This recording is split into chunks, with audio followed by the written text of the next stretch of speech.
My live show is one of the most important parts of me as an artist. And the idea that there are people that know me as an artist and don't know me live freaks me out. I kind of wish I was known mainly for my show. I want the crowd to feel like they're part of the show. We're here together. My life is about doing those shows. It's so important to me. You did it. This tour. I know. You did it. I did it, Zane. It's crazy. It's kind of sad. I was wondering how you feel about that. I've spoken to a few artists that come to the end of the road, and it's this kind of completion depression. Yeah. It's like that post-concert depression, but post-tour depression. Yeah, where you put so much into something and then you may not ever do that kind of show again. I know, that's... You've got to evolve, right? I know. I've been not thinking about it because I don't want to get in my head about it and freak out. But when I do think of it, it's a little bummy. Yeah. It bums me out. I mean, I feel good about the amount of tour, and I'm glad to have like time now when this is like about to be done and everything. But I think this is my best show that I've ever put on. It's like the best live version of myself I've ever been. Like I feel like I've been better than ever in this tour. It's so cool. I can't tell you how much I am like proud of this show. Yeah. It's so nuts. It's so crazy to think about all the different steps and like stages of it, and how all of the touring and the shows that I've done built up to this tour. Yeah. Dude, we've been touring this year, you know, like going at it. Yeah. It's funny that we're in the van though, because I think about the van. No one ever talks about the importance of the van. And I'll tell you why the vans are really important, right? Because the show doesn't start until you get in the van. Like, it's true. That's when your head has to get into show mode, right? Yeah, on the way to the venue. You pop over to the venue, get out of the car, have some catering, do a little warm up, do a little sound check, do another little warm up, eat some food. Eat some more food. More food. You know, it's crazy though, like the pre-show ritual that I have been doing this year and doing these tours is so drastically different than what it used to be. How? Well, I used to just not give up. I was just a little carefree kid. Yeah, why not? I mean, do you remember, Zane? Yeah, of course. But it was like, it was fucking chaos. But I also was just like, I didn't take myself like seriously. So I was like, why would I need to have any warm up at all? I don't need to warm up my body. I don't need to warm up my voice. I don't need to like, wow. I don't need to have a ritual. I don't need to put makeup on. I don't need to do my hair. I don't need to wear some specific outfit. I just wear what I'm wearing today and like whatever I feel like. And I would do those shows just like raw. Now it's so different. I have like a 3-hour. Because you came off that tour, you had a busted up ankle. Busted up everything, you were Zane. like so mentally exhausted. Busted. Exactly. Oh my God, was I busted as hell. But then you had this time to make this album, and it's hard to talk about this tour and not reflect the 2 years of quarantine where you were able to kind of fall in love with the idea of touring and playing live almost as a concept again. No one gets to do that. You get that once when you're a kid, imagine it, dream it up, then it starts, and then it just goes step, step, step, step, step. Yeah. This time you were able to go back and go, okay, now I can get almost started again. Is that how it felt? Yeah, it was wild. I mean, it was so crazy to have like time to sit back and go like, oh, okay, got it. And like you said, like life is not like that. Like life is like, okay, here, next step, next step, next step. And especially with this kind of thing, my life had not stopped in any sense of the word for 4 years, and then suddenly stopped, and everybody stopped. And I was like, let me actually think about what I've just experienced. If I'm gonna do this again, how am I gonna do it? How am I gonna do it? And what just happened? Let's think about what just happened. Yeah. It was like the most self-reflection I've ever done and probably will ever do. I think about when you announced this tour and the video that you put up online, which was just you in an auditorium on your own. Alone. And I was like, that's kind of perfect, you know? It's like just waiting for the doors to open and I hope that anyone even shows up. Anyone shows up. I just was like, it's not ever gonna happen again. That's it. No more touring. So it's been so even more like monumental that it has happened, and it's like we can do this. yeah, it's back. You definitely are making a connection every night, and you're encouraging others to do that, not only with you and with the music, but with each other. There's a really amazing sort of continuum that goes through these shows, the Happier Than Ever tour, which is like, be yourself. Yeah. And be yourself with each other. Yeah. And be in the moment, and try not to let this environment make you self-conscious. Yeah. That's like, I say that every show. I have this like whole thing of like, the rules are like, don't be an asshole, don't be judgy. And just have fun. And just have fun. I gotta talk to you about, like, the last tour, the prevailing physical ailment you had was ankle related, and how do you get on stage on this tour?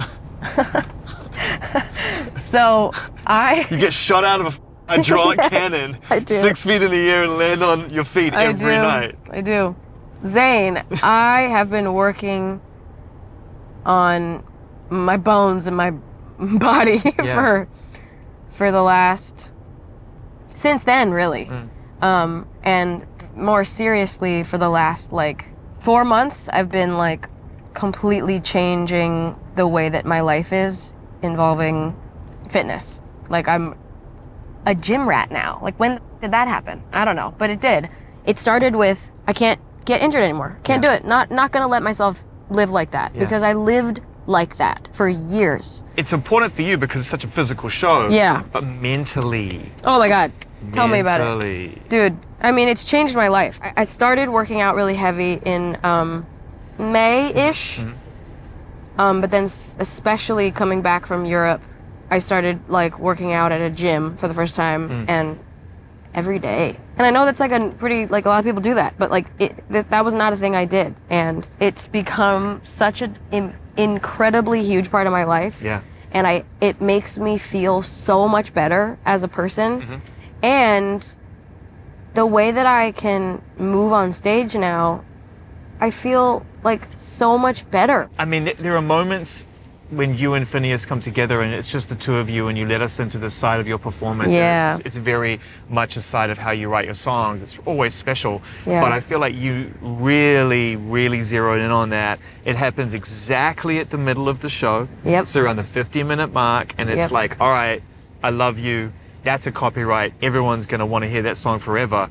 But Your Power, that song is like maybe the best thing you've written up to this point. I agree. And it just sits in the middle of the show, and I always get the feeling like people are waiting for it. Like, what's it like watching people react to that song every night that you play it at that moment? It feels really big, especially because that song is so dear to me. I feel extremely protective over that song and very like attached to it. That was the first single we put out for Happier Than Ever. Yeah. And I remember in my post, in my caption said like, please just like listen, like listen to it. And what always gets me is on the ending of both verses, where it gets to how dare you and how could you. The crowd, they get louder and louder and louder on those lines, and they like scream, how dare you. And that always just like makes me feel like so good and sad, because I'm like, they are feeling what I'm saying. Yeah, it resonates. Yeah. So look at you on a crane. It's a big crane. I'm on a little cherry picker. Yeah, on a cherry picker. So people are going to see that on this performance on Apple Music. And so give us an idea of what that feels like. So when we're watching it, we're kind of getting it through your eyes. Honestly, like one of my favorite things that I've done. Oh my God. Like, I get to look down and see the entire floor and get really close to like all of the seats and everybody sitting. Honestly, the first couple times I did it, I remember actually coming off stage and actually saying out loud to somebody like, that's too much power. I got way too much power. And I'm up there like, I feel way too good. That is to me what the beauty of this show is that you're constantly wrestling with that. Yeah. Like, I have these songs that mean so much to people, and everyone's paying to come see us perform them, but it's like clockwork. Every 3 or 4 songs, you're like, turn the lights on and let me talk to you. Let me see you. Right? Let's break this spell. I try to make it as intimate as possible. Well, it's just you. This is the crazy thing about your show, right? You've got your band behind you, Andrew and Phineas. And Phineas. Been with you forever. My boys. That's your boys. But that's it. But they play this amazing role of just keeping the music just moving and dynamic, and it's powerful. But after that, with the exception of you and Phineas and that beautiful, delicate moment in the middle of the set, it's powerful. It's just you. I know. Like, it freaks me out sometimes when you bounce up on that stage and I'm like, wow, it's just you. I know. It's a lot of work and it's a lot of pressure. I mean, but that's what I wanted. This show right now, it's so right. And even though it's a lot, it's like the coolest thing I've ever. And it feels really cool to be able to say that it's just me up there. Yeah. You know, and it makes me feel like I kind of, in a way, did it to like almost prove to myself that I can do it. It's so funny you say that. I was literally going to say, isn't it sort of the antithesis of what you thought you could do when you were a kid? Yeah. Come to life? Like, okay, I've proven it. Now that I've done it, now I feel more comfortable in like future of touring and I could play around. I feel like this whole era has kind of opened up all the doors in the corridor. Yeah. Like, you have all the keys now if you want to open any of them, and you can try almost anything at this point. I had to go all the way to then come back and feel freedom. Yeah, and we all love you for it, because at the end of the day, like watching that show now and watching the way everyone's responding, they love these new songs. Like, they mean something different. Because there is a concept to this show, right? To you, which is what? Visuals, bro. I mean, since the first concert I ever saw, which was The Neighborhood, which was completely changed my life and like I'm so glad you said that. Dude, I've essentially been trying to make my show feel the way that show felt since then. I mean, it's inspiring. It's inspiring, right? The feeling that I got at the beginning of that show in my chest, I can't even explain it. My main goal is to have everybody have that feeling at my show. A big thing in my inspiration of what I want the live show to be, it came from a lot of rap. Like, that was a very large, and the way that I perform is incredibly inspired, almost purely inspired by hip hop and the rap performances that I've seen. I would just watch these YouTube videos from like Rolling Loud, from these artists that like had the entire crowd. Like Uzi Vert. Yeah. Ooh, up there with his little. I knew. Oh my God! And it like. I know. But the whole crowd is like. Raging. There for it, and that was my goal. I want the crowd to have the craziest time ever. I want it to be scary. That's another big thing that I've always strived for in my live show. I want everyone to feel safe and comfortable at my show, but I want them to be like so spooked. Let's talk about this concert that people are going to be able to see on Apple Music Live. And obviously, we love you at Apple Music, and we're super stoked that we get a chance to be part of sharing this experience for your fans. Me too. And what you love about this show, and what people are going to be able to see. A lot of people didn't get to see the show, just because that's how it works. And I'm so excited to give that to people. You know, the shows that I didn't get to see when I was younger, either like couldn't afford them or like just didn't get a chance. The idea that I would have been able to go and watch them would have been my absolute dream. And my live show, to me, is one of the most important parts of me as an artist. And the idea that there are people that know me as an artist and don't know me live freaks me out. And it's funny, I kind of wish I was known mainly for my show in a way. Performing is the thing that I have wanted to do more than anything else in my life. And that's the thing that I give the most with, I feel. And like, it's so important to me. And I want people to have that. This show is really good. And this is a moment in time that's gonna go away. Yeah. And it's not gonna be this way. Yeah, it's not. And like, it's gonna end. Yeah. What do we do? We started out, you were like, I'm a bit sad. Yeah. But actually, this will live forever. I mean, I want to honestly take my hat off to you and your peers. There's a few of you that came out and went out the gate. We're going to tour. We're going to tour globally. We're going to try and be as safe as we can. And we're going to really see if we can actually hold on to this thing this time. I can't lose it again.